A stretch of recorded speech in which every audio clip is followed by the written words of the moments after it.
Arthur's life was a loop of fluorescent lights and spreadsheets. He was the guy who stayed until 9 p.m., not because he loved the grind, but because he was building a foundation for a someday that included a partner, a home, and a life. The problem wasn't Arthur's work ethic. It was his heart. He wore it on his sleeve, and it was constantly being picked at. The cycle of the good man first. There was Elena. Arthur spent 6 months helping her pay off her credit card debt and fixing her car, only for her to leave the moment she was back on her feet, to find someone who challenged her more. Then came Sarah. She loved the expensive dinners Arthur treated her to, and the way he listened to her problems for hours. But when Arthur's father fell ill and he needed a shoulder to lean on, Sarah was too busy with her own energy to show up.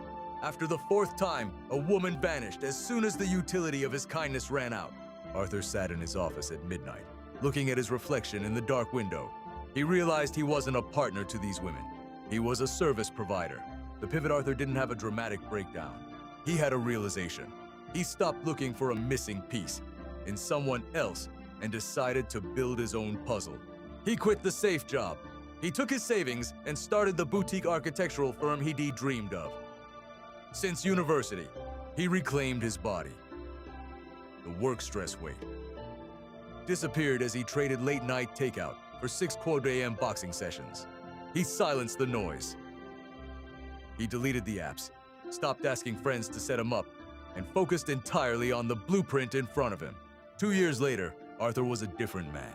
He carried himself with a quiet confidence of someone who had built a kingdom from scratch. His firm was thriving, and he finally felt whole. The wall. The irony of the universe is that it often offers you exactly what you used to want once you no longer need it. As Arthur became successful and physically fit, the attention returned. At a gallery opening for one of his projects, a woman named Maya approached him. She was beautiful, sharp, and seemingly interested in his mind. "I'd love to grab coffee and talk about your design philosophy," she said, tilting her head with a practiced smile. In the past, Arthur would have been flattered. He would have paid for the coffee, the lunch, and the future. Now, he just saw the gears turning. He saw the way her eyes flicked to his watch and the reserved sign on his VIP table.